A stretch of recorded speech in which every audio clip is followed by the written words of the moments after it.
He thought it would be just another day after the storm. But deep in the national park, he stumbled upon an abandoned fire truck that had been missing for 70 years. What he saw inside changed his life.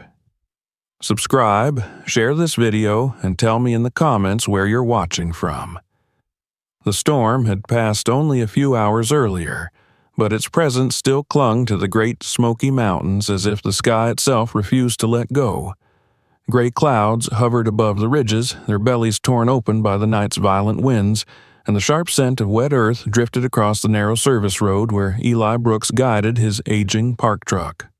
Puddles collected in the depressions left by fallen branches, and every few minutes he was forced to stop, step out into the heavy post-storm air, and drag aside a tree limb or a mess of broken twigs that blocked his way. It was the kind of morning that demanded patience, the kind of morning that tested the endurance of every ranger in the park. But Eli had long ago learned to work in silence, letting the quiet weight of the forest settle across his shoulders without complaint. The Great Smoky Mountains National Park was a world unto itself, half wild and half mapped, both fiercely protected and endlessly threatened. And on mornings like this, when the mountains were still trembling from the night's rage, it felt like the whole park was holding its breath. Eli knew these woods better than most, knew their voices, their habits, their hidden corners. He also knew that storms always revealed things the forest preferred to keep buried. Trees toppled, rivers swelled, old scars resurfaced, suddenly visible after years of being swallowed by moss and soil. And sometimes, storms unearthed things no ranger ever expected to see. He had been assigned to the far northern section of the park that day, a stretch of land most tourists never touched and several rangers tried to avoid. Not because it was dangerous, although there was danger in every acre of the Smokies, but because it was relentlessly remote. The kind of place where the radio signal broke, where the paths twisted through thickets so old they felt prehistoric, and where the silence grew so thick it pressed on a person's chest like weight. Eli didn't mind that. In fact, he preferred it. The farther away from the gift shops and the crowds and the chattering families, the better. He had become a ranger to protect the land, not to entertain visitors. His fellow rangers teased him about it sometimes, though mostly behind his back. He heard pieces of their jokes now and then, the ones that treated him like the quiet oddity who liked the lonely sections of the park. But he had learned to ignore those comments, just as he had learned to ignore the occasional glances that lingered too long on his skin.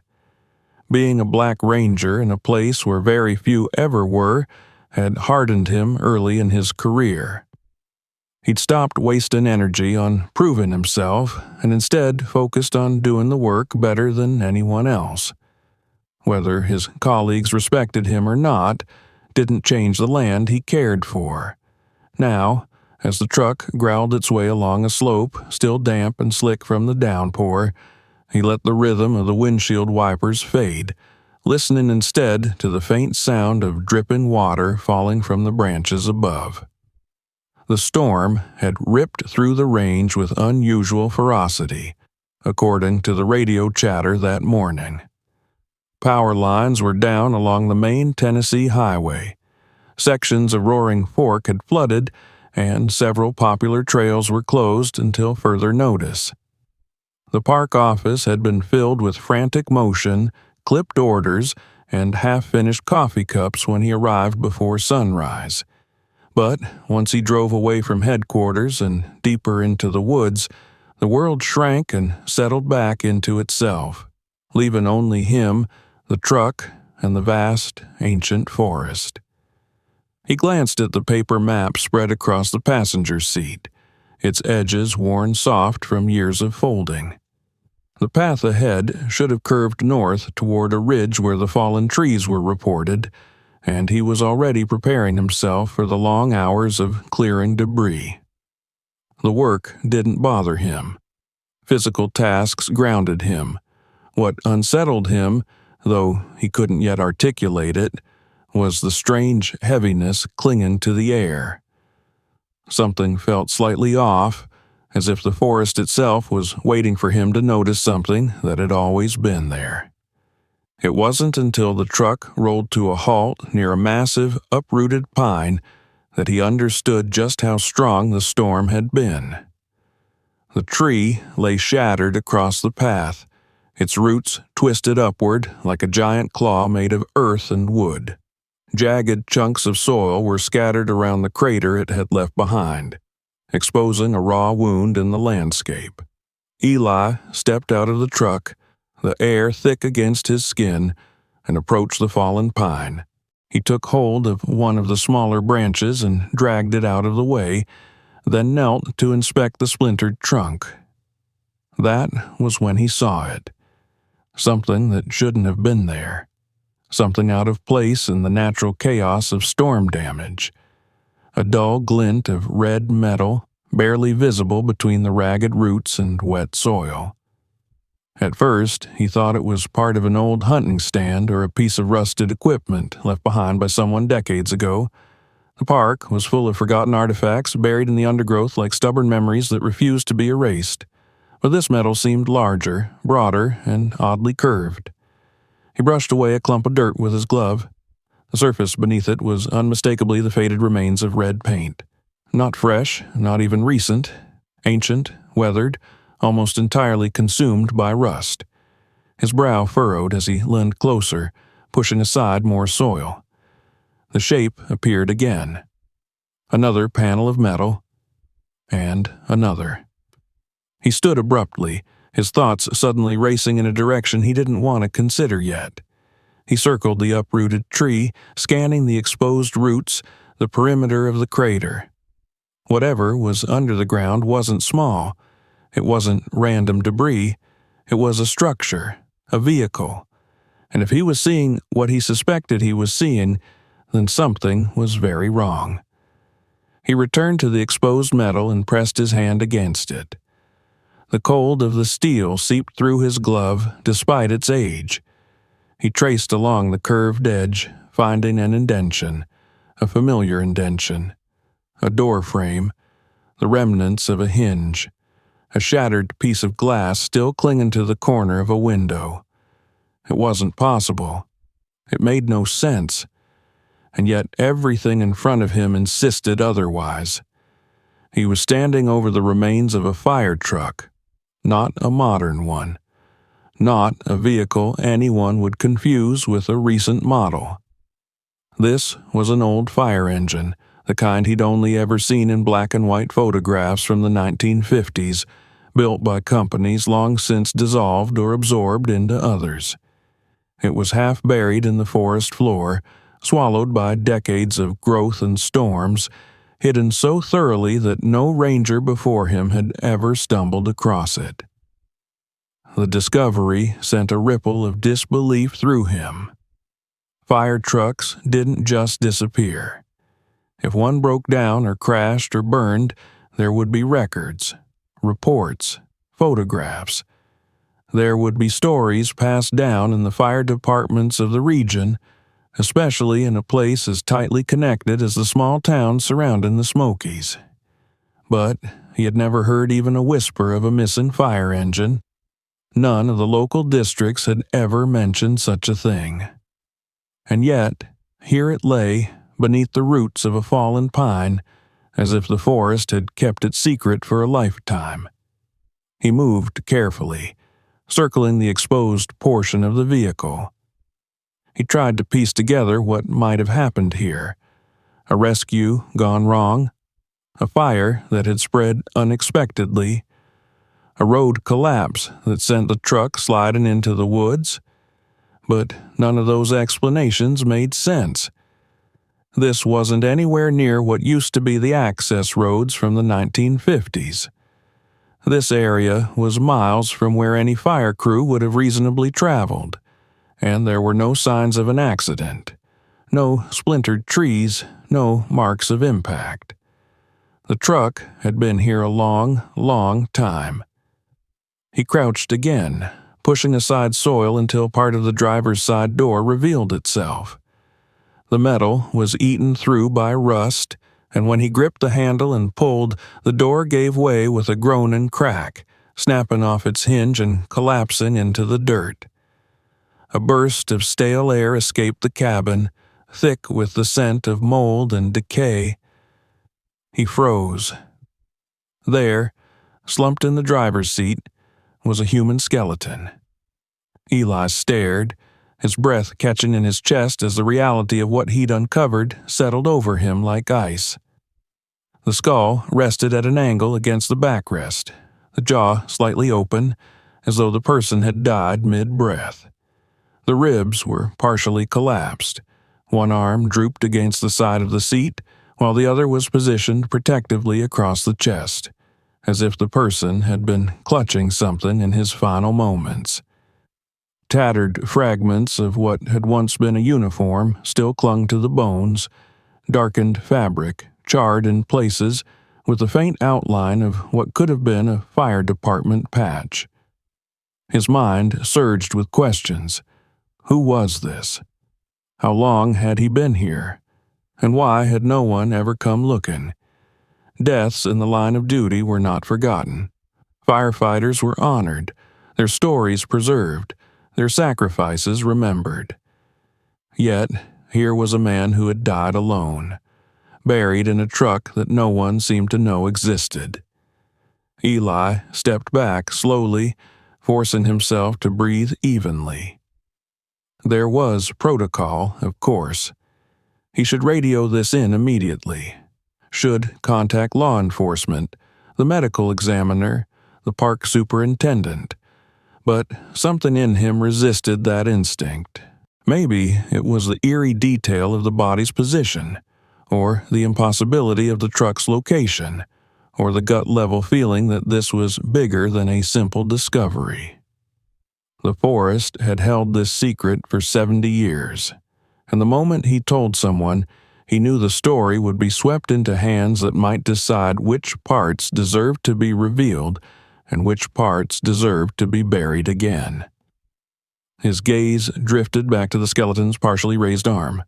Beneath the curled fingers, he saw something metallic, a small, rectangular box wedged between the bones and the uniform's remnants. He leaned forward and carefully pried it free. The box was surprisingly intact, despite the decades. Its metal was tarnished, but still solid, and its latch broke with minimal resistance, as if someone had forced it long ago. Inside were objects he could never have anticipated.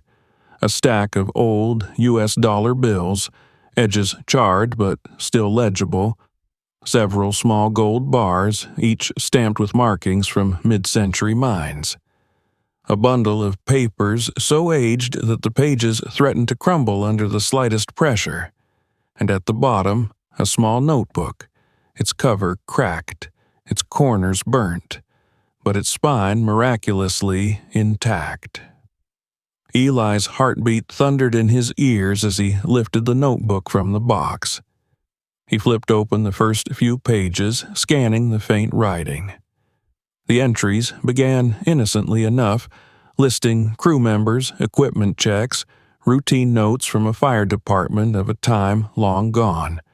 But as he turned the pages, the handwriting grew jagged, frantic, the sentences disjointed and filled with unease.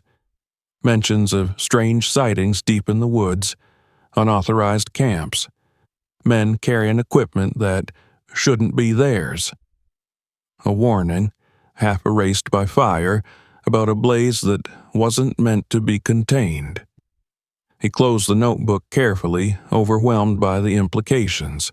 He tried to steady himself, wiping the moisture from his brow even though the air was cool. The truck, the skeleton, the money, the gold, the diary, none of it belonged together in any world he understood. And yet it all sat in front of him, arranged like the pieces of a puzzle that someone had hidden for decades under the roots of a pine tree. He looked around the forest, the quiet pressing close to him. The storm had torn open the earth and exposed something that was never meant to see the light again. And whether he wanted to or not, He had just stepped into the heart of a story that would change everything he thought he knew about these mountains. As he closed the truck door as gently as he could, as if not to disturb the dead any further, one thought settled heavily in his mind, undeniable and freezing. Whatever happened here 70 years ago had never truly ended. And now it had found him.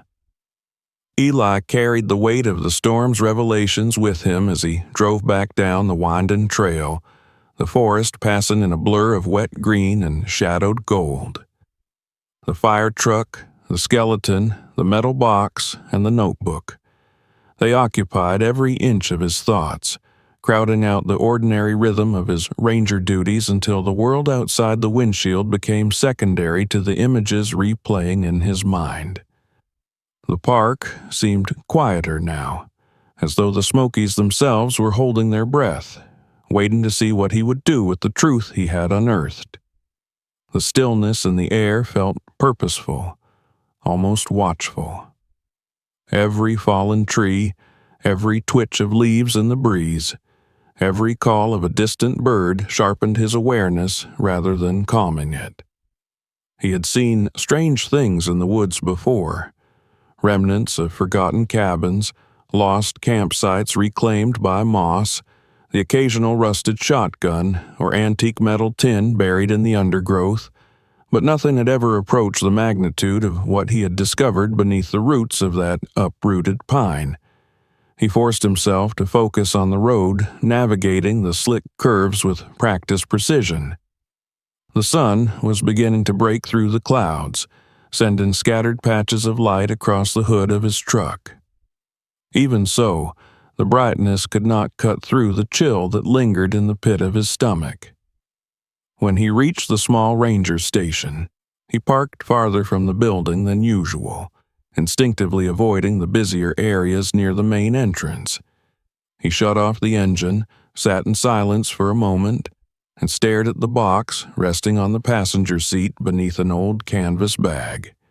He had covered it before leaving the site, unable to shake the feeling that exposing it to the open air, or to the wrong pair of eyes, would be a mistake he could never undo.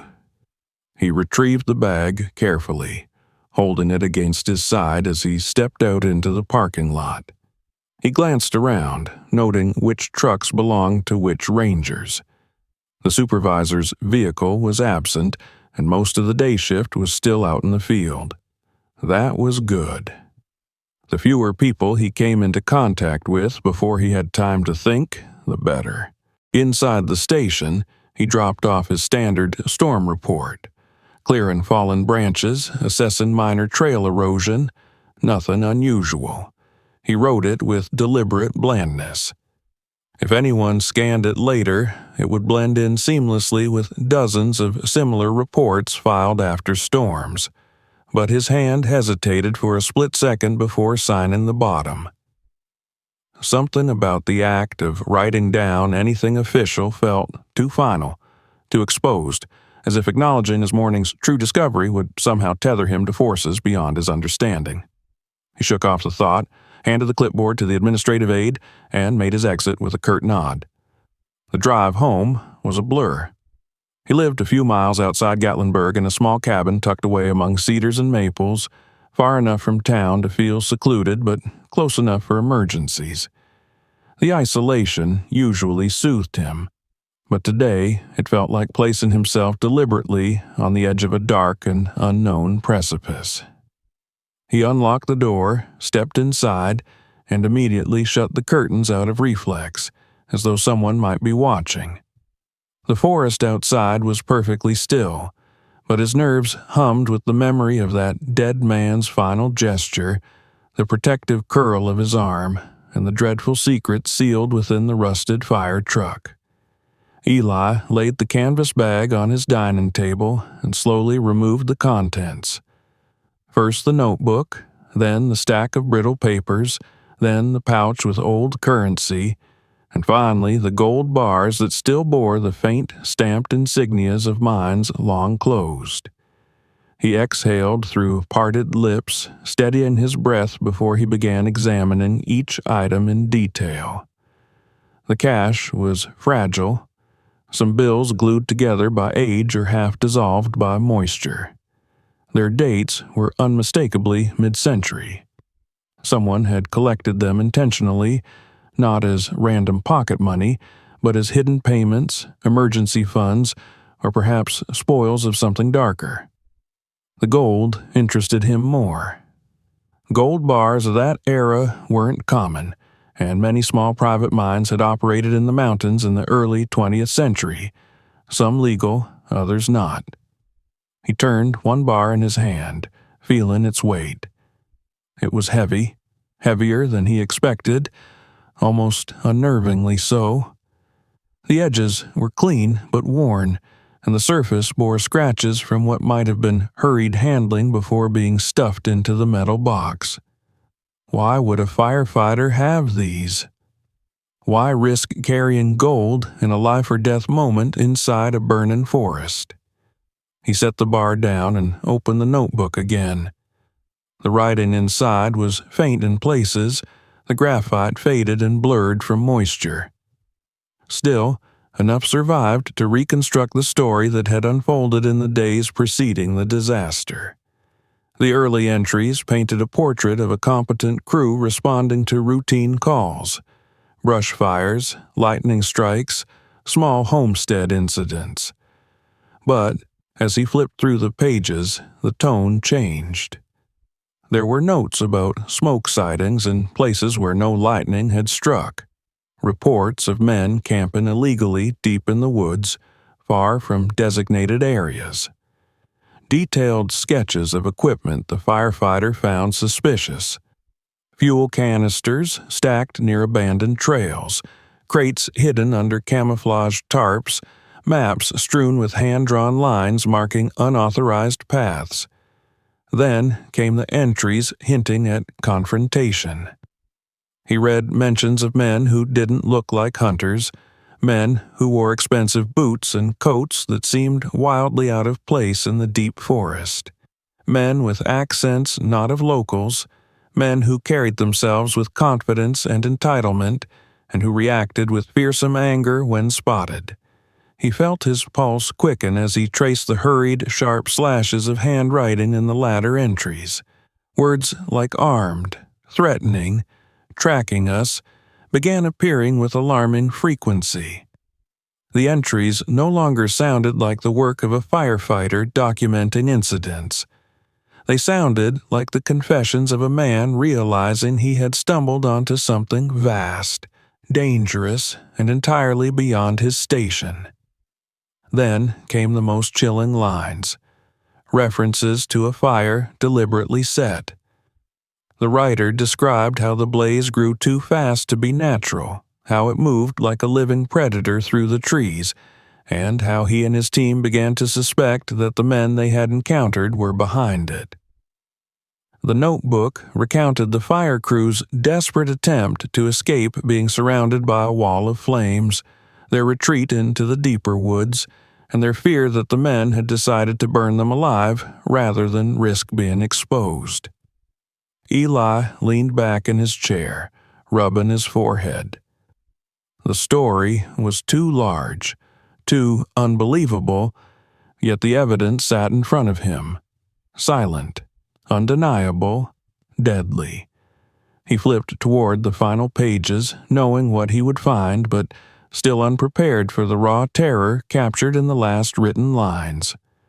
The words were written with increasing urgency, letters slanted, pressure heavy, the graphite nearly gouging the paper.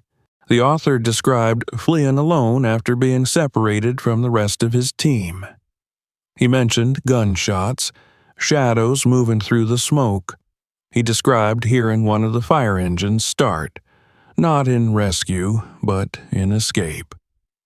He suspected the men had killed or incapacitated the firefighters and stolen their uniforms. And then came the last entry, written shakily, as though the writer's hands could barely form the letters. If anyone finds this, know they were not firefighters. They wanted to vanish. and the fire was their cover. I think they planned to flee in our truck. They killed us. They killed us for gold. God help whoever finds their trail." Eli closed the notebook and held it to his chest, feeling the tremor in his own heartbeat. A man had died holding on to this book, trying to leave a final testament to a crime that had swallowed his entire crew. And for 70 years, no one had known. No one had searched for the missing fire engine.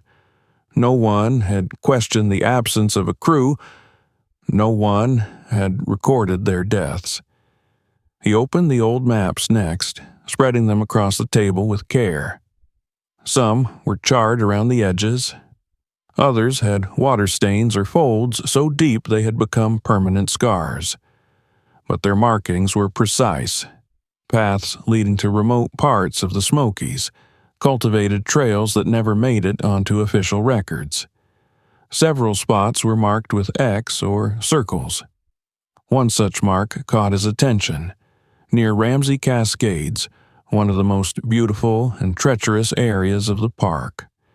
He recognized that place, had hiked it more times than he could count, but he had never imagined that the woods surrounding it had once been the territory of illegal hunters or smugglers.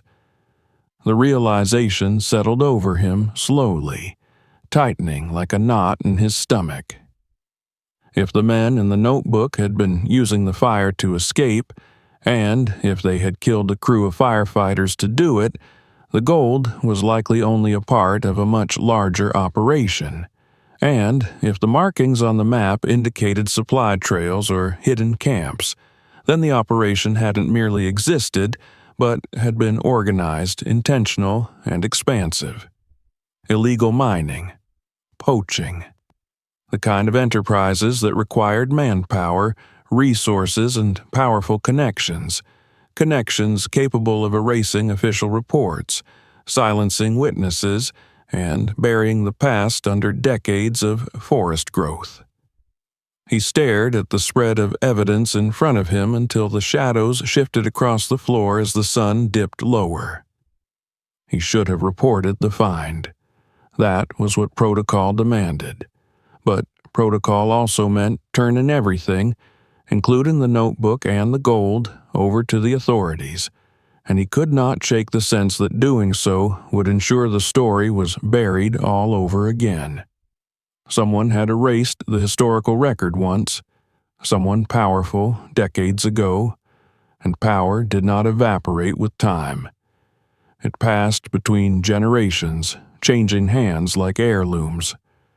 The creaking sound of his cabin settling broke his concentration. He straightened in his chair, his senses alert. The woods surrounding his home were quiet, but his instincts prickled. He rose, checked the windows, then locked the front door, even though he always left it open during the day. A part of him felt foolish for the sudden anxiety, but another part knew that the kind of secrets he had uncovered did not live quietly. He returned to the table and organized the items with deliberate precision. He scanned the notebook with his phone, capturing each page in high resolution. He photographed the maps, the money, the gold bars, and even the metal box itself. He stored the images in multiple places: cloud backups, encrypted folders, a hidden flash drive he kept in his drawer. It wasn't paranoia, it was preservation. If something happened to the physical evidence, the truth would survive through the digital copies. Hours passed as he worked. By the time the cabin grew dark and he had to turn on a single low lamp, Eli realized the sun had long since slipped behind the mountain ridges. The stillness of the forest outside had become unnerving. He moved to the window, pulled aside the curtain slightly, and peered out. The woods stood silent, their silhouettes etched against the dim bluish glow of twilight. But for the first time in years, the silence didn't comfort him.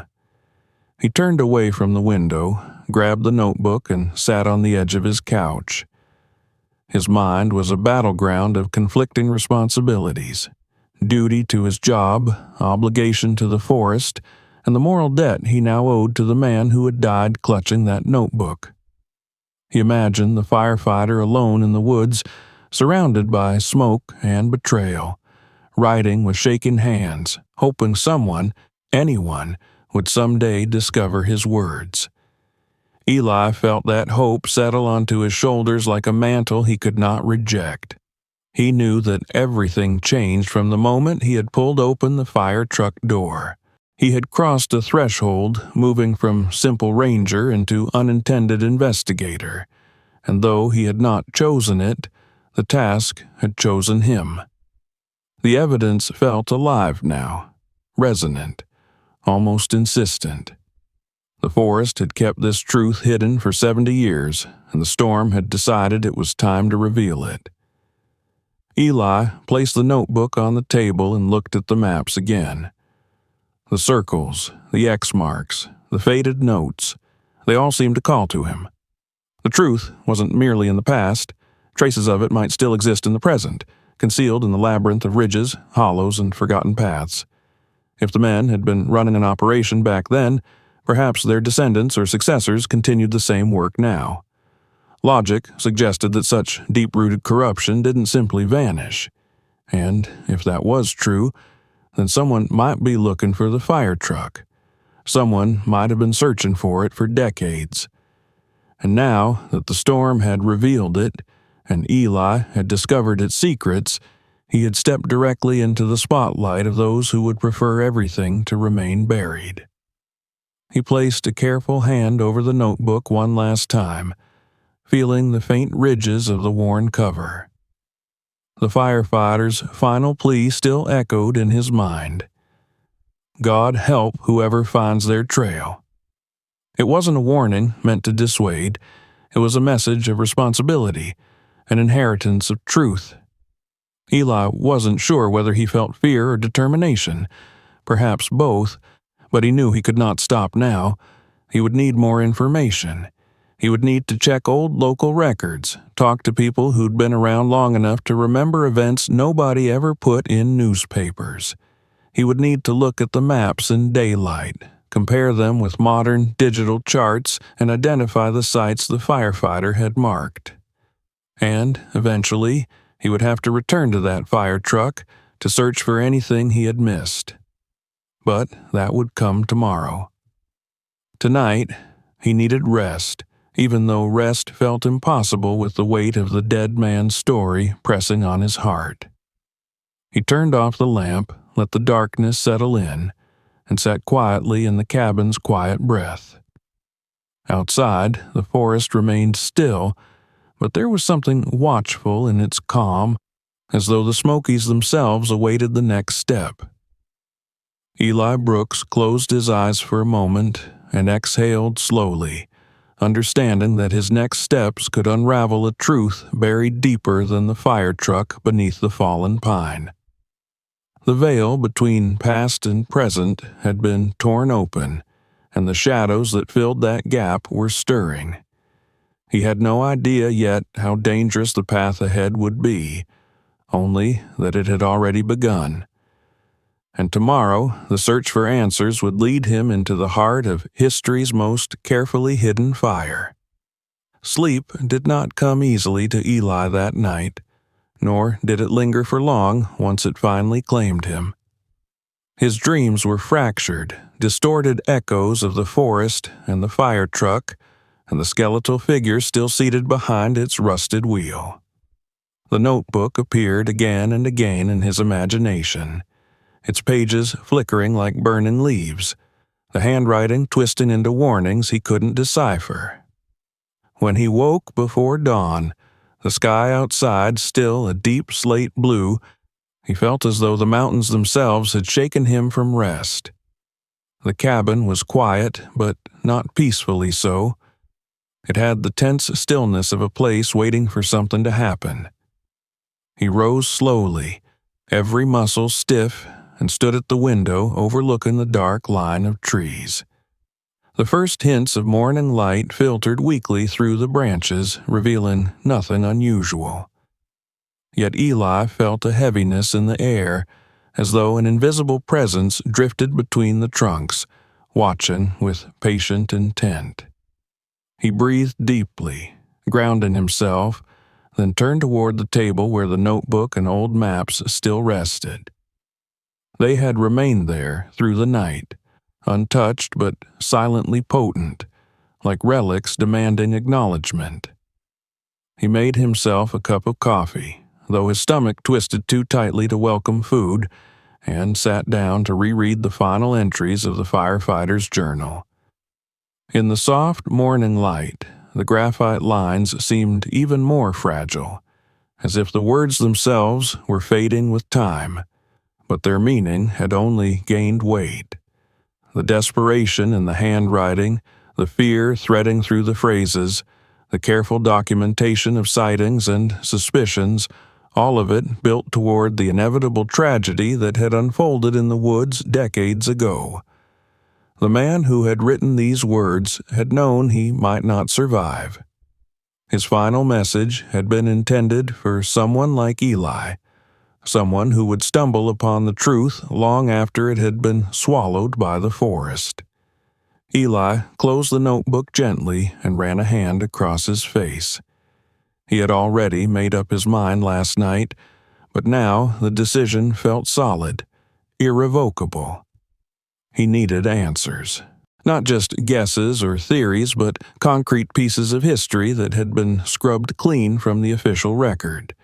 And the first place to look was the local archives, not the digital records stored in the ranger system, which had glaring holes, but the physical archives maintained by the town of Gatlinburg, by libraries and old municipal buildings, by people whose memories stretched further back than the institutions that occasionally misfiled inconvenient truths. He gathered the notebook, wrapped it carefully in a cloth, and placed it in his backpack alongside the scanned images stored on his phone and flash drive. He left the gold and cash behind, hidden in a secure lockbox under the floorboards of his cabin. He didn't know if anyone would come looking for them, but he couldn't risk carrying them openly. The notebook and maps would draw enough attention if discovered. The gold would escalate the threat into something else entirely. By the time he stepped outside, the sun had begun to rise fully above the ridge, casting warm gold across the damp foliage.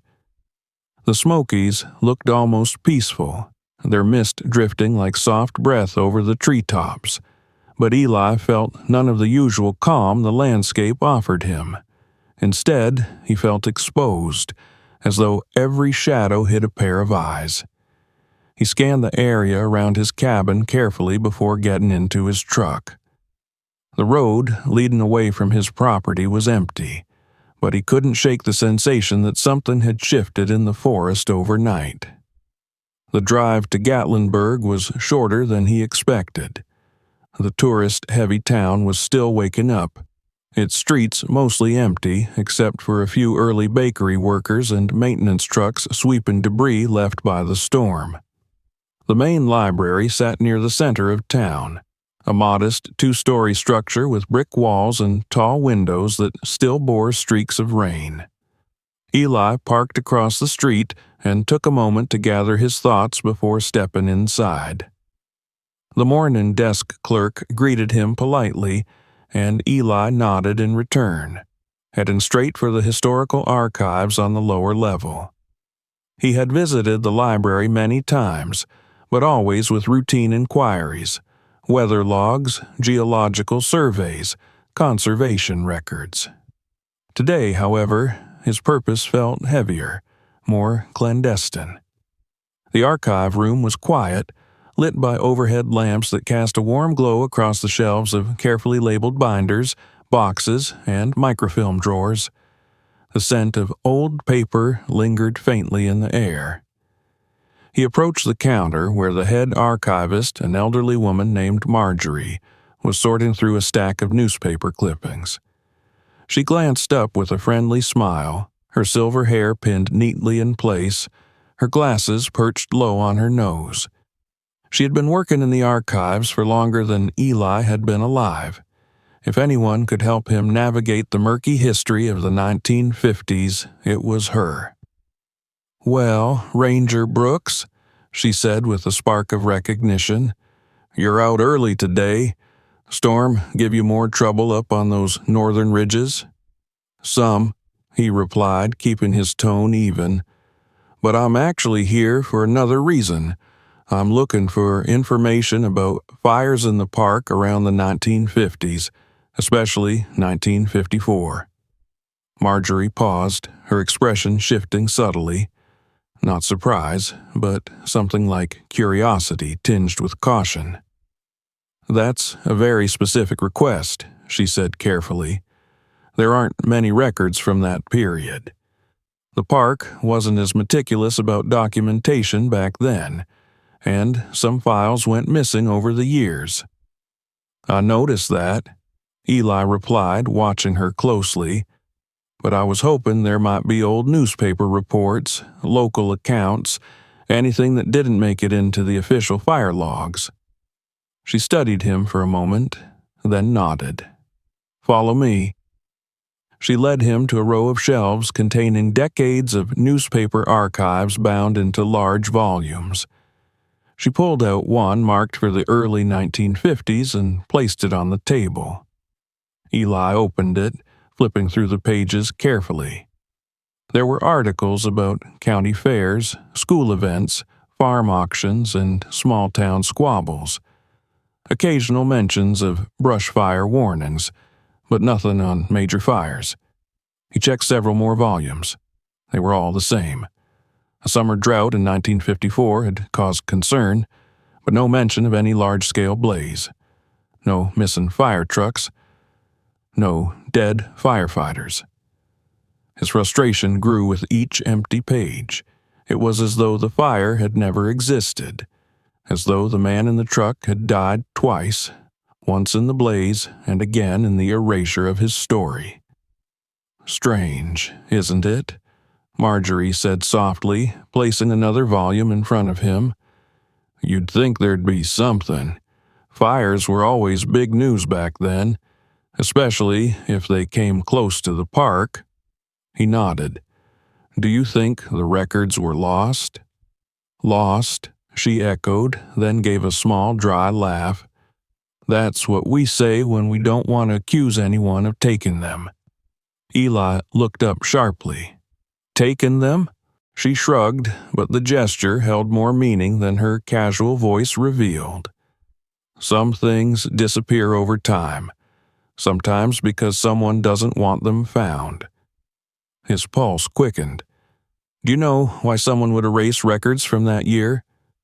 "I don't know," she replied slowly, "but I do know that the 1950s were complicated. The county had growing pains. There were disputes. Powerful families with long histories. You'd be surprised how many things were handled quietly instead of publicly." Her gaze was steady, knowledgeable, almost warning. Eli closed the book gently. "Do you know anyone who might remember that time firsthand?" She hesitated, then nodded. "There's an old gentleman at the senior home on the edge of town who used to work as a park lookout back in the day. Name's Olaf Harris. He's in his 90s now, but on a good day his memory is sharper than mine. If anyone remembers fires the county didn't print about, it might be him." Eli thanked her and left with renewed determination. The senior home was only a few miles away, a quiet facility nestled among maple trees with shaded benches and a view of the hills. He parked, took the notebook in his bag for reference, and walked inside. A nurse guided him to a sunny room where an elderly man sat in a rocking chair near the window, gazing out at the distant mountains. Olaf Harris looked frail at first glance, thin arms, wrinkled skin, white hair that floated like down in the morning light. But when he turned his head, his eyes were sharp, piercing, full of awareness that belied the age of his frame. "Mr. Harris," Eli said gently, "I'm Ranger Brooks with the Smokies. I was told you worked in the park many years ago." "Many doesn't even begin to cover it," the old man replied with a wry smile. What do you want with an old lookout like me?" Eli sat across from him. "I'm looking for information about a fire in 1954. Something large. Something that might not have been reported." The rocker stilled. Harris's eyes narrowed, and for a moment the room filled with a tension so sudden and thick that Eli felt it press against his chest. "Why are you asking about that?" Harris whispered. "Because I found something," Eli said honestly. "Something that shouldn't exist, and I think people died during that fire." The old man leaned back slowly, as if his bones had suddenly become heavier. He looked past Eli, past the room, back into a memory he had never intended to revisit. "I knew this day would come," Harris murmured. "I always wondered who'd stumble onto it. Didn't think it'd be you." "What happened?" Eli asked, his voice soft but firm. Harris's jaw tightened. "That fire wasn't an accident, and the men who started it weren't the kind you cross. They had money, influence, connections that stretched from here all the way to the county courthouse. The kind of people who made sure nothing ever touched them." "Who were they?" Eli pressed. The old man hesitated, then exhaled shakily. "The Caldwell family. They owned half the land outside the park back then, ran illegal hunts, illegal mines, illegal everything. When the fire got out of control, they made sure the blame disappeared. Records vanished. Men vanished." Eli felt the world tilt slightly. Caldwell. The name meant something, though he hadn't yet pieced together why. "Do you know what happened to the firefighters?" he asked. Harris closed his eyes. "Some died in the flames. Others didn't die quickly, and those who were supposed to investigate later were told to leave it alone." Silence settled between them, heavy and immovable. "That's all I can say," Harris whispered. "But be careful, Ranger. These mountains remember everything. And the Caldwell family, they don't forget either." Eli thanked him quietly and left the home with a weight heavier than when he entered. The revelations spun in his mind as he walked toward his truck. A deliberately set fire. A powerful family, missing records, dead firefighters erased from history. His discovery was no longer just a curiosity. It was a threat, to him and to anyone who knew. As he reached his truck, something caught his eye on the hood.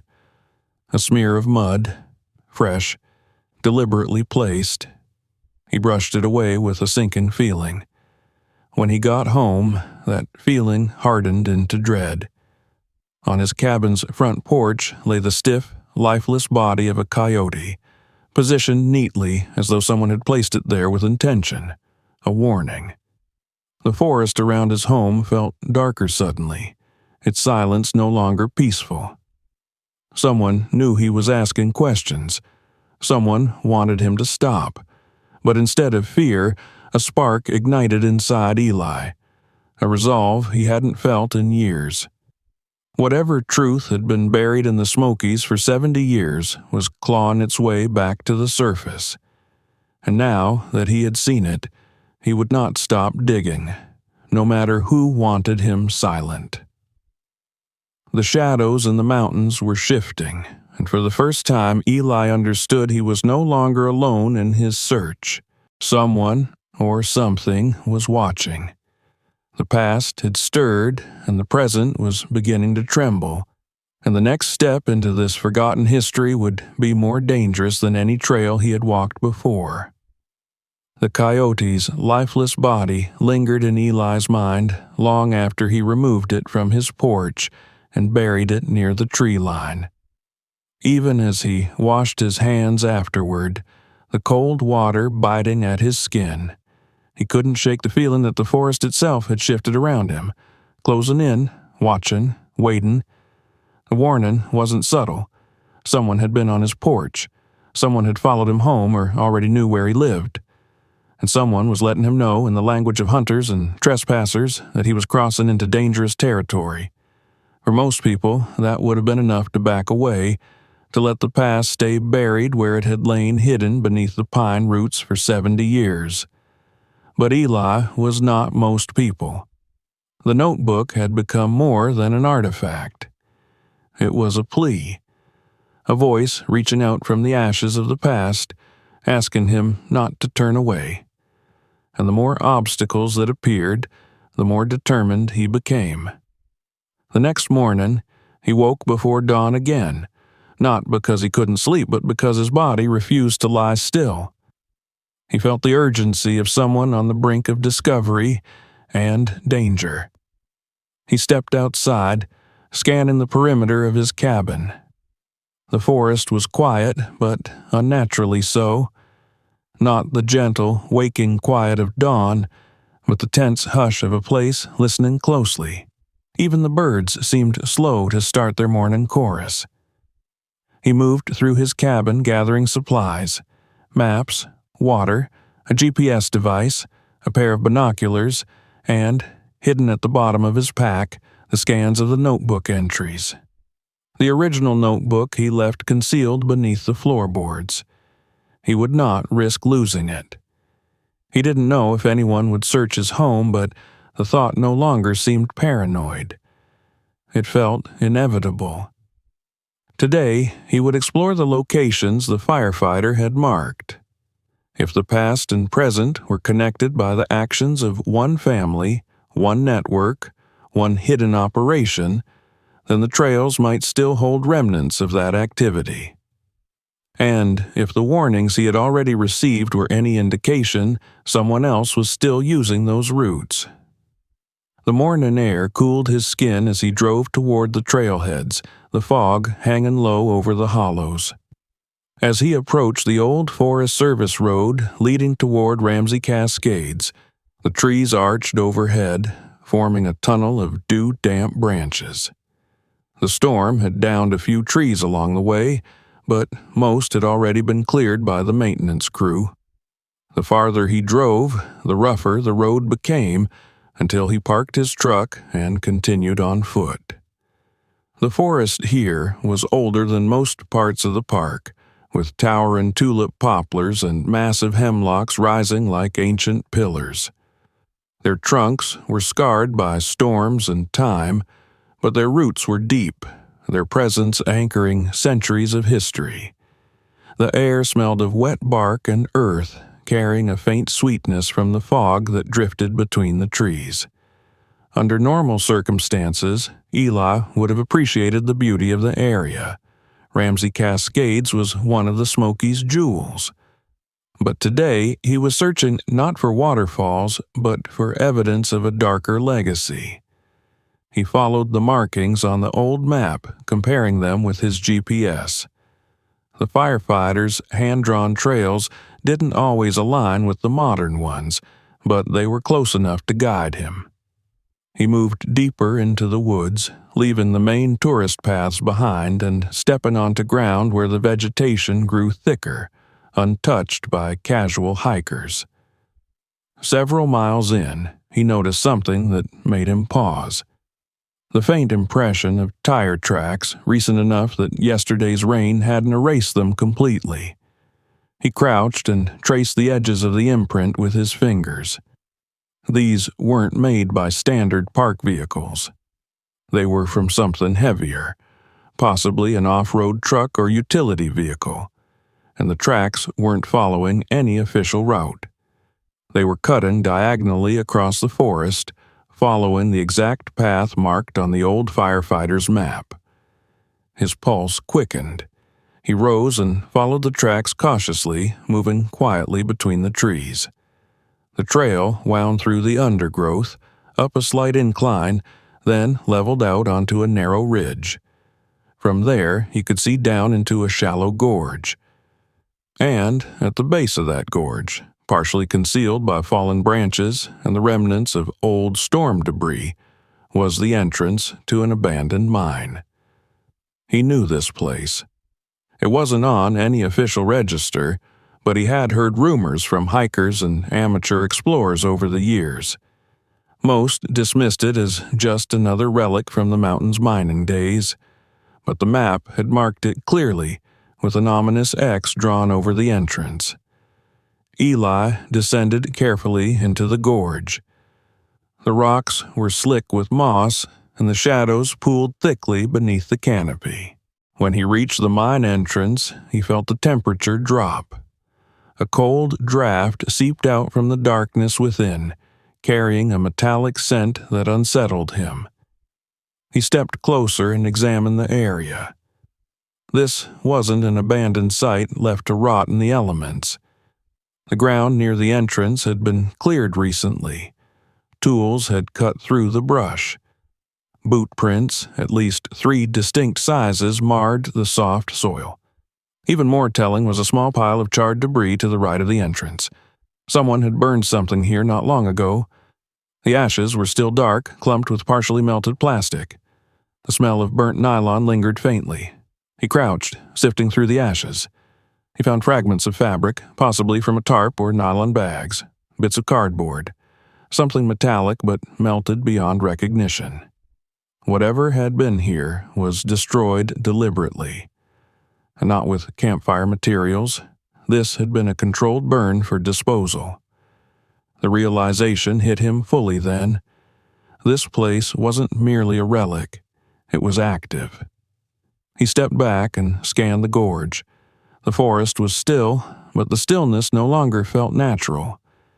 He sensed movement, or perhaps expectation in the air, as if something unseen lingered just out of sight. He moved away from the entrance and climbed back up the ridge, his senses sharpened to every sound. At the top, he took a moment to collect his breath before continuing along the firefighter's path. He headed toward the coordinates marked near Ramsey Cascades, where the firefighter had drawn a small circle labeled Only Camp. The hike was strenuous, weaving through dense thickets and patches of rocky terrain. Hours passed, and the light shifted through the canopy, throwing shifting shadows across the forest floor. When he finally approached the marked location, he sensed the presence of others before he saw the clearing. He slowed his steps, his heartbeat steady but elevated. The forest thinned slightly, revealing a narrow, flat expanse hidden between 2 large boulders. At first glance, it looked empty, but as he stepped closer, he saw the remains of a campsite. And this time, it was unmistakably human. The fire pit was fresh. Ashes still clung to the edges, the faint scent of smoke drifting on the breeze. Several footprints dotted the dirt, bigger than his, belonging to men wearing heavy boots. The ground nearby was flattened in places where tents had once stood, and beside the fire pit, partially buried under leaves, was a discarded canister of rifle oil. He knelt to inspect it. It was new, the label unmarred by weather. His stomach tightened. Whoever had camped here wasn't a group of harmless hikers. The traces left behind told a different story, one of organization and purpose. These were hunters of some kind, but not of animals. This campsite had been used by people who understood how to hide in the forest. People who intended to stay for extended periods. People who expected not to be found. His gaze swept the clearing again. A few steps away, next to the boulder, he found something even more disturbing. A patch of disturbed soil with the imprint of a large duffel bag. Beside it, broken straps lay abandoned. He touched the ground, feeling the faint trace of cold metal. Someone had stored gear here, possibly weapons or equipment. A twig snapped behind him. Eli spun, muscles tense, reaching instinctively for the sidearm he didn't have. He scanned the trees, searching for movement. The wind hissed through the leaves, but nothing stirred. Yet he couldn't shake the certainty that someone had been there, watching him, evaluating him, perhaps waiting. he exhaled slowly, forcing himself back into calm. If someone wanted to confront him directly, they would have done so already. Whoever lingered in the shadows preferred to observe for now. He took a final sweep through the clearing, gathering mental notes, committing the layout to memory. Then he headed back toward the trail, retracing his steps with heightened vigilance. His mind churned with everything he had seen: the tire tracks, the burned evidence, the active mine, the campsite, the sense of being watched. The old notebook had not been documenting a one-time occurrence. It had been chronicling the early movements of an operation that was never dismantled. Instead, it had evolved, adapted, survived. And the men running it now were not hiding ancient crimes, they were continuing them. As he reached higher ground, the valley below spread out in a collage of dense forest and winding waterways. The Smokies looked serene, but Eli now understood how deceptive that serenity was. Beneath the canopy lay paths trodden by criminals for generations, routes known only to those who move between the law and the wilderness like shadows. He paused on the ridge, feeling the weight of the past pressing against him. The firefighter's map had led him here, just as surely as though the man were guiding him forward through time. The connections were growing clearer. The hidden mine, the secret camp, the men in the present continuing the work of those in the past. The Caldwell family's shadow loomed larger and darker across the landscape. By the time Eli reached the trailhead again, the sky had shifted toward evening. Clouds rolled in from the west, heavy and darkening the horizon. The forest sang with distant birds and the low rustle of leaves, but beneath that familiar chorus was something else. An unease threatened through the woods, as though the land itself sensed the danger rising within it. He unlocked his truck, slid inside, and sat in the driver's seat for a moment before starting the engine. His reflection in the rearview mirror looked almost foreign. Eyes sharp, jaw set, expression rigid with determination. He wasn't just a ranger anymore. He was someone who had stepped into a 70-year-old conspiracy. A conspiracy still alive and still watching him. He turned the key, the engine rumbled to life, and he began the drive back toward town. The trees closed around him, the road twisting through their towering trunks like a narrow ribbon, leading him deeper into the truth he could no longer ignore. The Smokies were whispering now, their secrets stirring in the wind, and he moved toward the danger with a resolve that felt stronger than fear. Whatever lay ahead, the past had awakened, and it was guiding him straight toward the heart of the darkness that had survived for generations.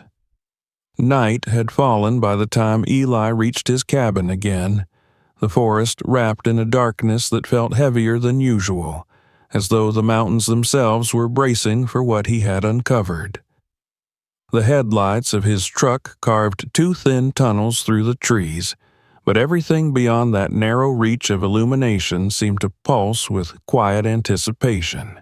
When he stepped out, the sound of gravel crunching beneath his boots echoed too loudly in his ears, making him feel exposed in a way he hadn't felt since finding the coyote on his porch. He paused, scanning the tree line, every instinct sharpened. The forest stared back, silent but watchful. Inside, he dropped his backpack on the table and leaned heavily on the counter, letting out a long breath. The discoveries of the day, the mine, the campsite, the burned evidence, the fresh boot prints, had rearranged his understanding of the Smokies. This wasn't just about a forgotten crime. It wasn't even about a decades-old conspiracy. It was about a machine that had kept running for 70 years, powered by secrecy, violence, and the kind of money that could bend people into silence.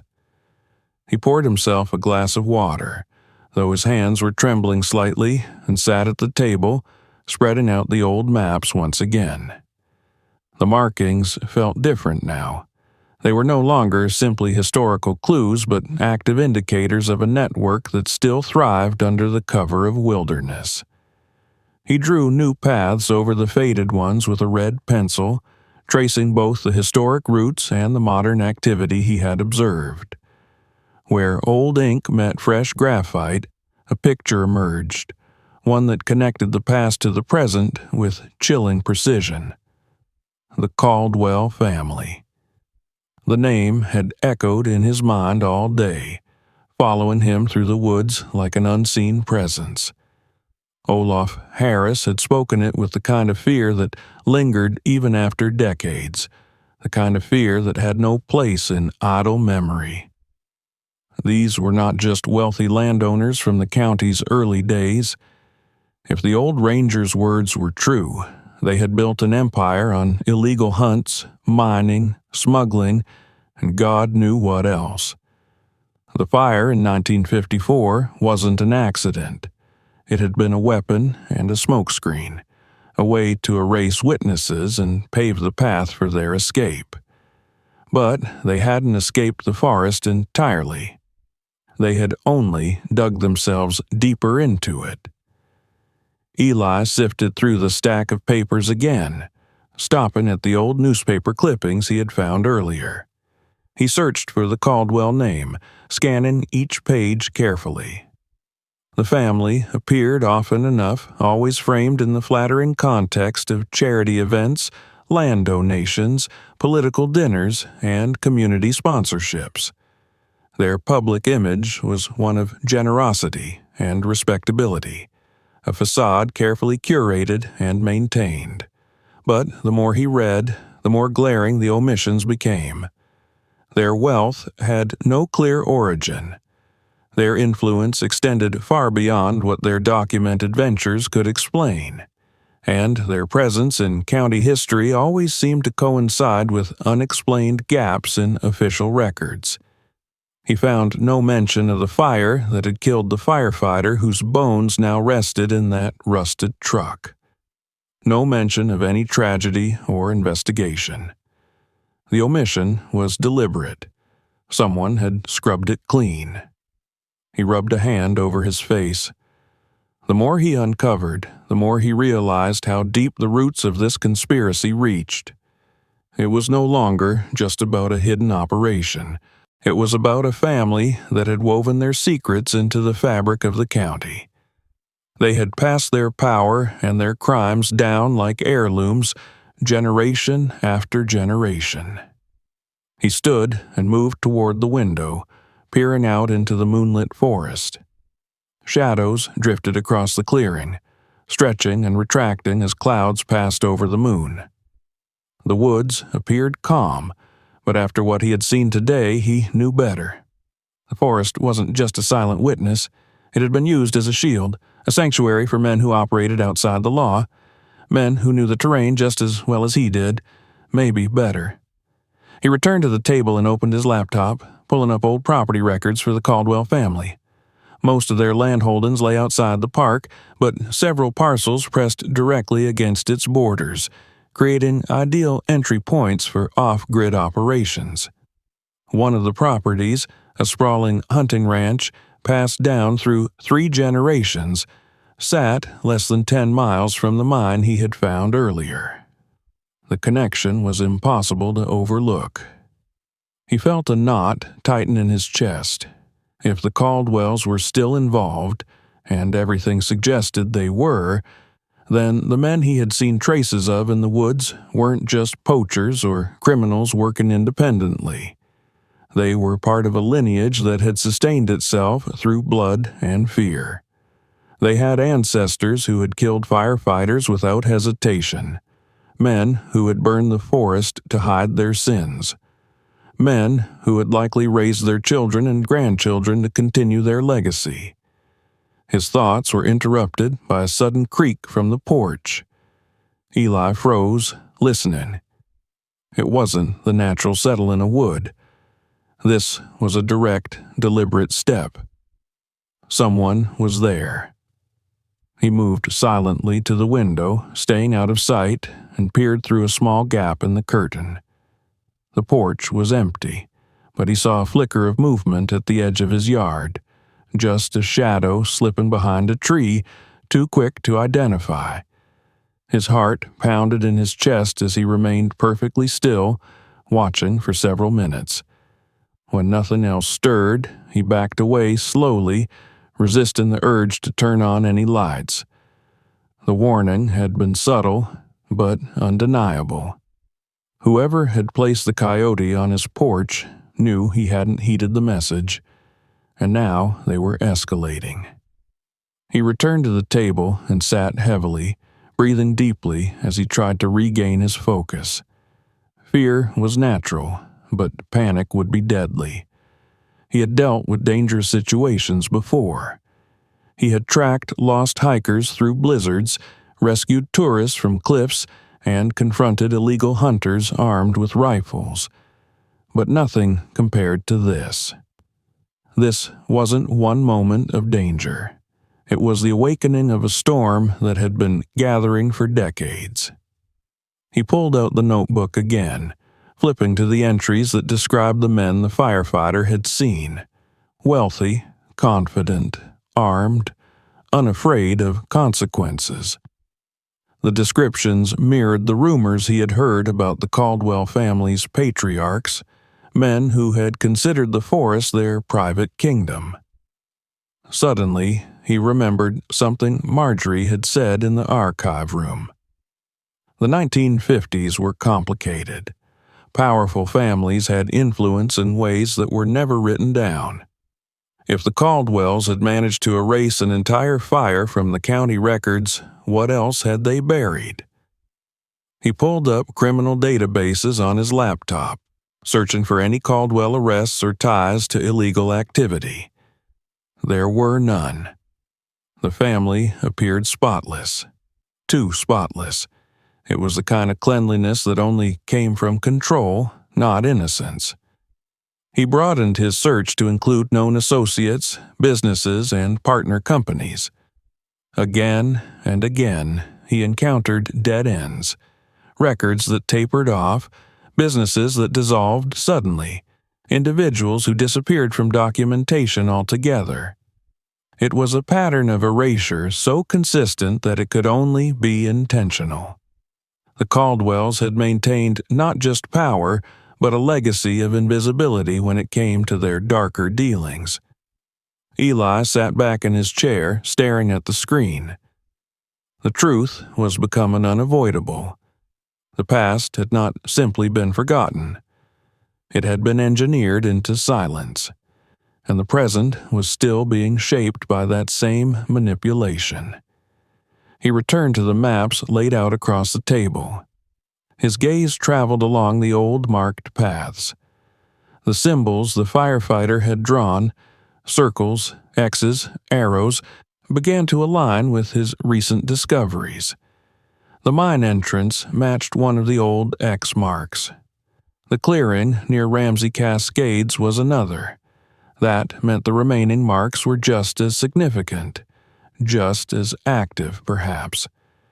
The network of trails connected them like veins, running deep into the heart of the park. He felt a shiver run through him as he realized what the maps truly represented. They were not just a record of where illegal operations once occurred. They were a blueprint, and because the trails still existed beneath layers of new growth, the blueprint was still functional. The men he had seen evidence of earlier were walking the same routes their predecessors had traveled. They were following a map that had been passed down like sacred scripture. The Caldwell men of the 1950s had fled into these forests using the fire as their shield. Their descendants now moved through the same wilderness with the same confidence, using the ancestral routes as though they owned them. It was a generational crime, a legacy etched into the land. Eli's anger began to simmer beneath his ribs, hot and steady. For 70 years, the firefighter in that truck had been denied justice. His team had been erased. Their families had never known what happened to them. The truth had been stolen from the land, and new crimes had taken root, thriving in the dark. Eli felt a responsibility forming inside him, not abstract or philosophical, but personal. The Smokies were his home, his charge, the land he had sworn to protect. And now he understood that protecting the forest also meant exposing the infection growing beneath it. He straightened in his seat. This was no longer about curiosity. It was about justice. He knew what he had to do next. He needed to gather everything he had uncovered, every map, every photograph, every notebook scan, every detail from the mine and the campsite. He needed to trace the Caldwell family's history from its origins to the present, identifying every connection that tied them to the forest trails and the illegal empire hidden within them. And most importantly, he needed to confront the truth head-on, no matter the danger. He opened a new document on his laptop and began typing, a comprehensive timeline of events from 1954 to the present. As he organized the details, a clearer picture emerged, revealing patterns and correlations he hadn't noticed before. The deeper he went, the more undeniable it became. This was not one man's crime. This was a dynasty. Hours passed as he worked, the sun long since set, the cabin illuminated only by the faint glow of his laptop. Outside, the forest pressed close around his home, its silence no longer protective but laden with tension. He felt the weight of the mountains above him, ancient and vast, as though they understood the danger he was in and were waiting to see what he would do next. When he finally leaned back, stretching his stiff muscles, he saw something that made his breath catch. On his timeline, the dates of several unsolved disappearances in the park aligned with the Caldwell family's major land deals, and the locations where bodies had been discovered, or where hikers had gone missing without a trace, matched several of the old map markings. His hands tightened into fists. It wasn't just illegal mining or poaching. These men had likely been involved in covering up far worse. A sudden chill swept through the room, though the windows were closed. Eli turned to the window again, compelled by instinct rather than sight. Just beyond the glass, he saw a faint glow, a pair of headlights moving slowly at the far edge of the clearing. The vehicle stopped for a moment, its beams sweeping across the forest, then turned and disappeared down the road. He walked to the window, pulse throbbing. They hadn't come to his house.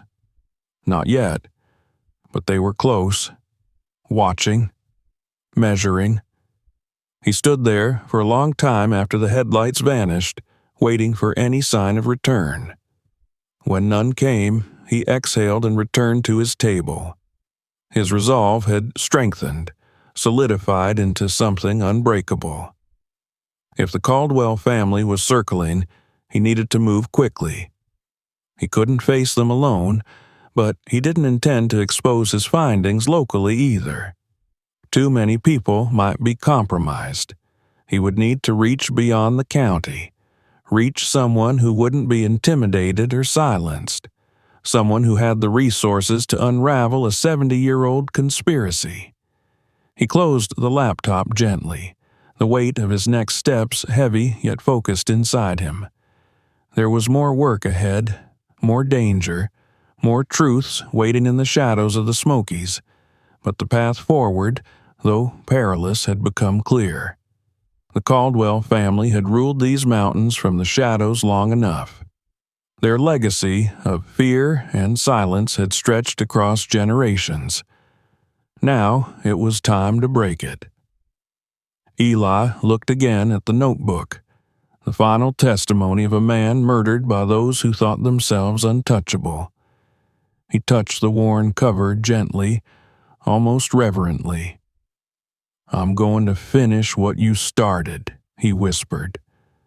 And in that quiet moment, the forest outside seemed to exhale, Whether in warning, approval, or anticipation, he could not yet tell. The night pressed heavily around Eli's cabin, a thick and watching darkness that felt almost animate. After the truck's headlights vanished down the distant road, he remained still for several minutes, listening to the almost imperceptible sounds of the forest settling after the brief disturbance. His heart was steady, but his thoughts churned like a river swollen after rain. The Caldwells, or the men who worked for them, were closing in. They were circling, testing him, measuring how much he knew. The time for quiet investigation was running out. He sensed it the way he sensed impending storms in the mountains, a subtle pressure in the air, a change in the way the wind moved through the trees. When dawn finally broke, gray and hesitant, Eli did not feel rested. He had slept in short, shallow bursts, the shadows of the forest bleeding into his dreams, but he rose with purpose. Today would not be like the others. Today, he needed to make moves that could not be undone. He needed to act before the Caldwells decided that subtle threats were no longer enough. He packed carefully. Documents, scanned evidence, photographs, printed maps, and a copy of his recently constructed timeline.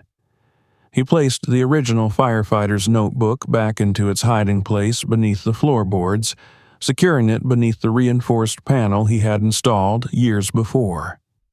He paused for a moment, pressing his palm against the wooden plank.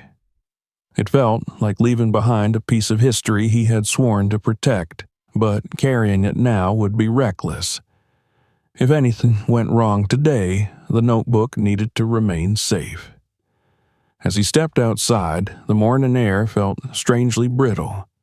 A thin mist hung low across the ground, curling around his boots as though reluctant to disperse. He scanned the perimeter of the clearing before approaching his truck. Nothing moved, nothing stirred. But he did not relax. He felt exposed in a way he had never felt before in these mountains.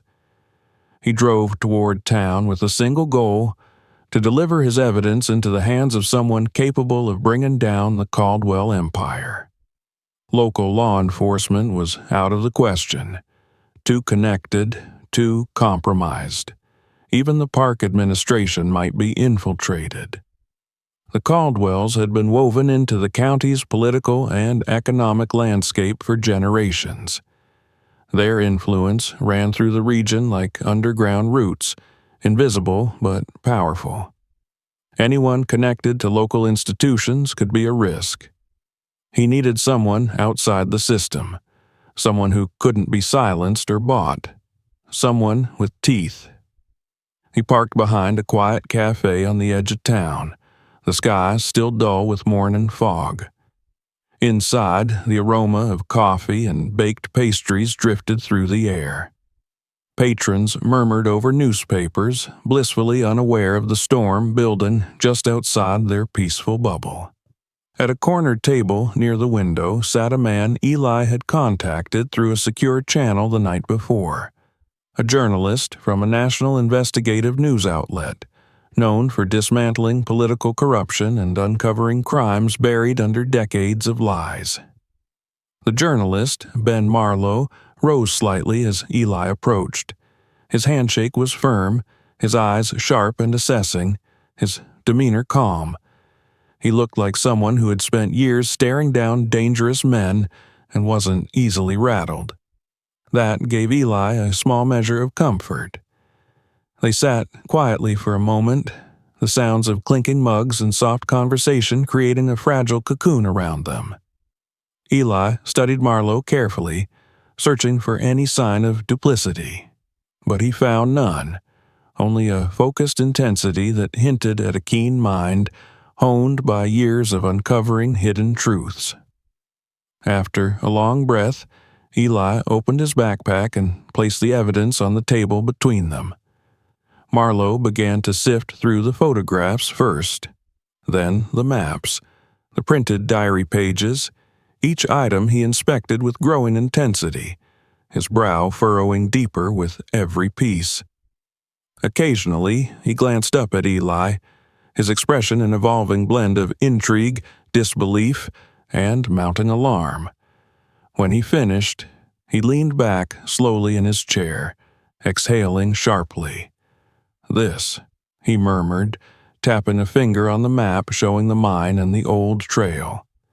"This is bigger than anything I've seen come out of a small county in years. You're talking about murder, cover-ups, organized illegal activity spanning decades. And if these connections to the Caldwell family are accurate, they are," Eli said quietly. "I checked everything. Their operations didn't stop back then. They've adapted.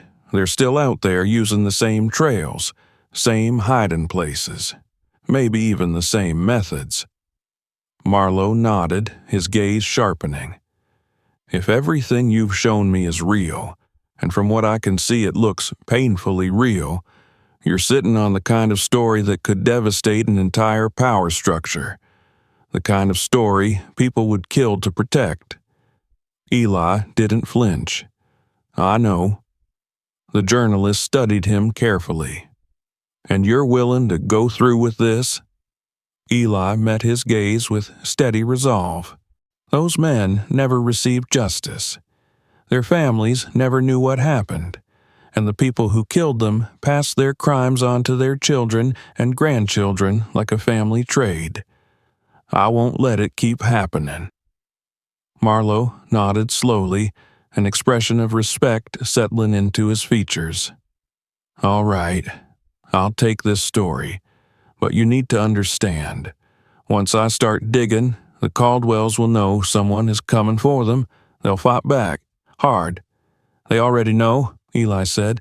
"They've been watching me for days." That comment made the journalist stiffen. He looked out the cafe window instinctively, scanning the parking lot and nearby street.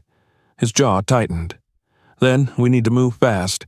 I'll send all of this to my team. We'll verify everything. We'll dig into the archives, into old property records, into anything the county kept hidden. But you should expect pushback. Real pushback." Eli nodded. He had already prepared himself for that. Marlowe gathered the evidence, placing it into a secure case. He tucked it into his bag with meticulous care, then looked back at Eli. "You've done something remarkable, Ranger Brooks, something dangerous, something that matters. I won't let this get buried." A faint sense of relief washed through Eli at those words, but it was short-lived. Relief was a luxury he couldn't afford. As they left the cafe, Eli felt eyes on him. The sensation prickled along the back of his neck. He scanned the street and spotted a black SUV idling near the far end of the block. Dark-tinted windows. No plates on the front bumper. His pulse quickened, but his stride remained calm and steady. He murmured to Marlowe, "Don't look now, but we're being watched." Marlowe didn't visibly react. "Get in your truck. Drive normally. We'll separate at the next intersection. I'll take the highway north. You head toward the park. They won't know which one of us has the evidence." It was a good plan. They parted ways, and as Eli drove, he saw the SUV pull out behind him, following at a discreet distance. It didn't accelerate aggressively. It didn't draw close, but it maintained its position with calculated precision. Every turn he made, it made as well. He turned toward the park entrance, and the SUV followed for several more miles before finally breaking away onto an old service road. Eli watched it disappear in his rearview mirror, the knot in his stomach tightening.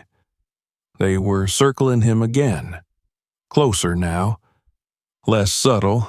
Back in the Smokies, the forest embraced him with its dense canopy. But the sense of safety he usually felt under the towering trees had been replaced by a disquieting awareness.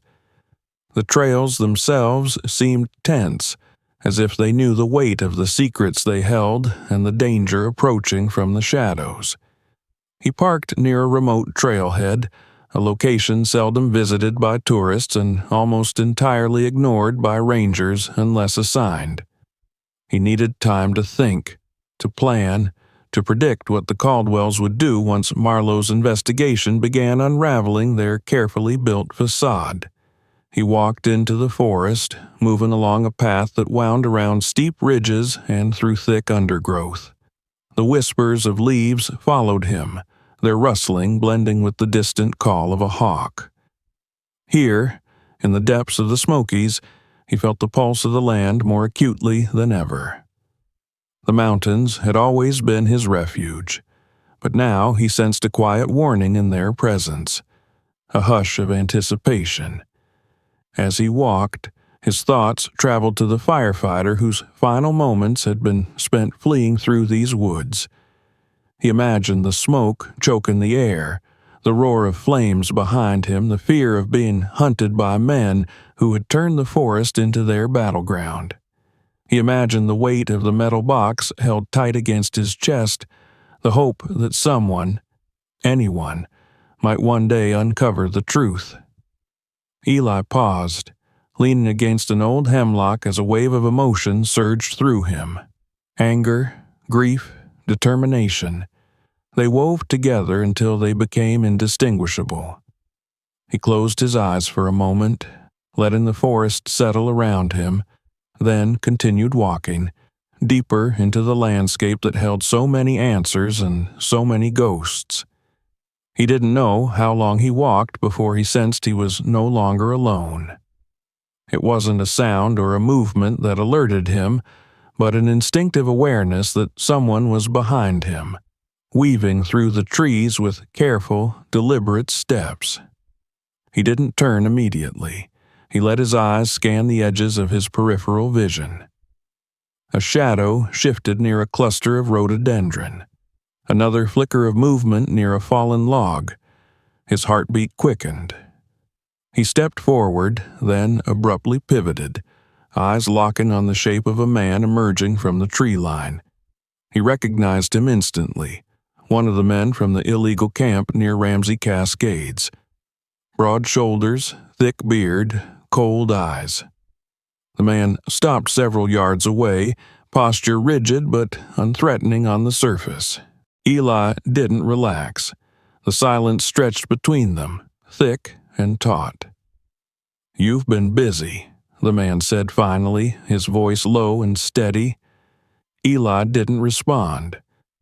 "You were in places you shouldn't have been," the man continued, "places we keep to ourselves." "Those places don't belong to you," Eli said calmly. "They're federal land." A faint smile tugged at the corner of the man's mouth. "Land doesn't care who claims it, only who holds it." Eli took a slow breath. "What do you want?" "Tell you something," the man replied. "This trail you're walking, it leads only to one end. You won't like what you find." "That's not your choice to make." The man studied him for a long moment. Then his expression shifted, losing all trace of amusement. "You stirred things up. Old things. Things better left buried." Eli didn't flinch. "The truth deserves air." "Truth?" The man let out a soft, humorless laugh. "You think what you found is the whole truth? You think you know who you're dealing with?" His tone had changed, sharper now, colored with something like contempt.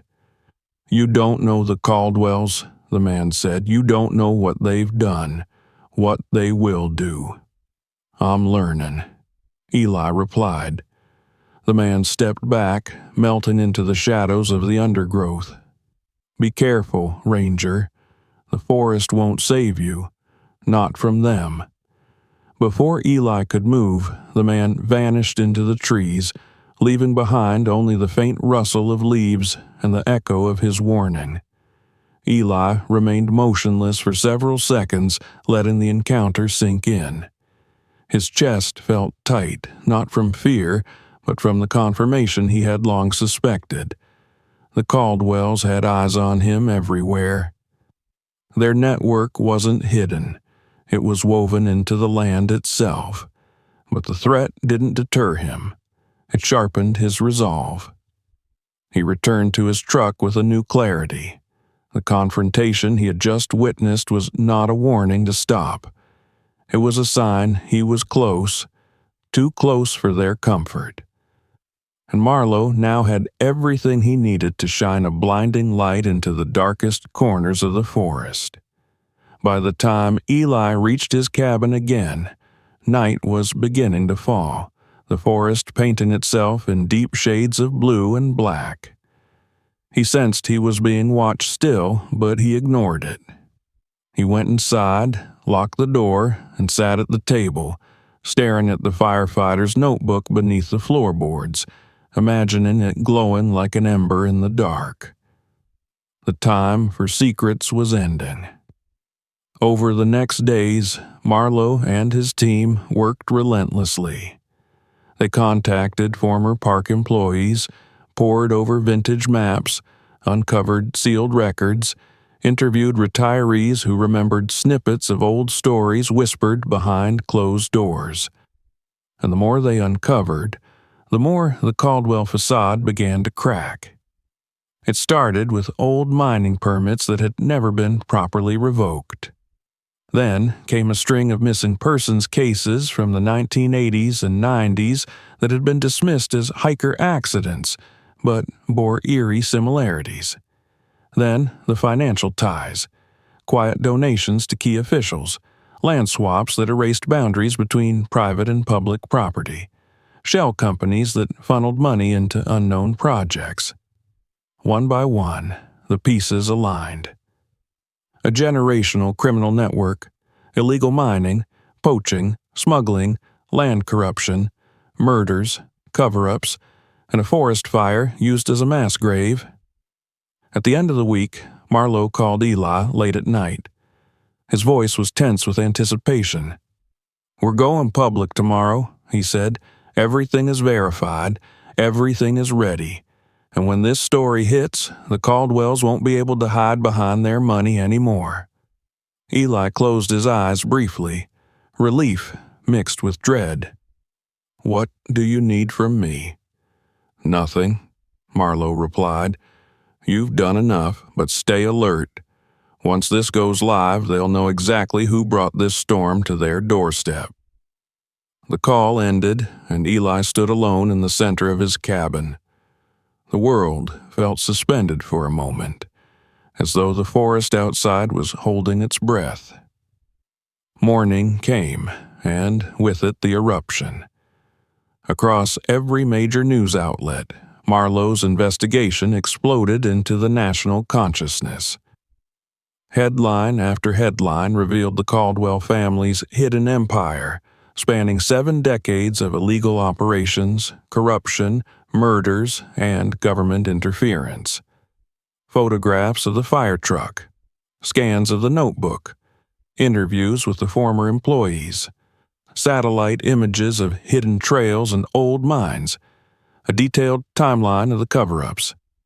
It was staggering, unavoidable, damning.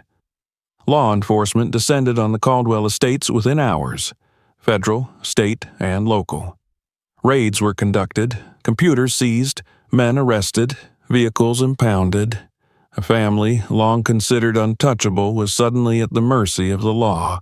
When agents entered the hidden mine Eli had found, they uncovered caches of illegal weapons, crates of preserved animal parts, documents connecting current Caldwell leaders to the crimes, and evidence proving that the old network had never stopped functioning. It was the largest criminal takedown in the region's history. That evening, as the sun sank behind the ridges and cast long shadows across the clearing before his cabin, Eli received another call. This time, it was from the park administration. His supervisor was breathless with excitement and disbelief, telling him the Department of the Interior wanted to speak with him. They wanted to commend him, offer him a new position, something high-ranking. Eli thanked him but did not give an answer. Instead, he stepped outside into the fading light and walked toward the memorial site where he had buried the coyote days before. The forest was quiet now, not watchful, not warning, but peaceful. He felt the tension that had gripped the Smokies begin to ease, as if the land itself was relieved to have the truth finally unearthed. A week later, after the dust had begun to settle, the park held a small ceremony near the site of the recovered fire truck. Rangers, firefighters, townspeople, journalists, and a handful of elderly community members gathered as a plaque was unveiled. The name of the firefighter, Jameson Hale, was engraved beneath a simple dedication honoring his bravery and sacrifice. Eli stood near the edge of the crowd, a quiet figure in his ranger uniform, watching as the community honored a man who had been forgotten for 70 years. He felt something loosen in his chest, something that had been bound tight since the moment he opened that truck door. When the ceremony ended and people began drifting away, Eli approached the restored fire truck. It had been cleaned and stabilized, its rust preserved as part of its story. He rested his hand on the cool metal, feeling the echoes of the past humming through it. "You didn't die for nothing," he whispered.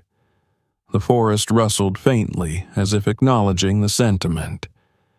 In the following days, Eli met with federal representatives who offered him positions far from the Smokies: supervisory roles, investigative roles, leadership roles.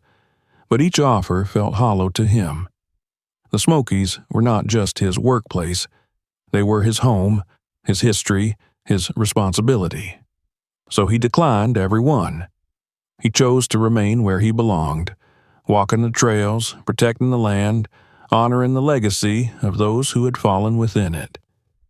The forest had given him a truth few men ever found, and, in return, he vowed to give it his vigilance. Months passed. The Caldwells faced trial. Their empire crumbled. Their influence dissolved. And slowly, the Smokies began to heal from the wounds carved into them decades earlier. One evening, as Eli patrolled the very ridge where he had once encountered the stranger in the woods, he felt the breeze shift gently through the trees, carrying with it the distant roar of Ramsey Cascades. The forest felt lighter, freer, alive. He paused on the ridge, looking out over the endless sweep of mountains glowing gold under the setting sun. The Smokies breathed around him, ancient and eternal, holding within them the echoes of both past tragedy and present triumph.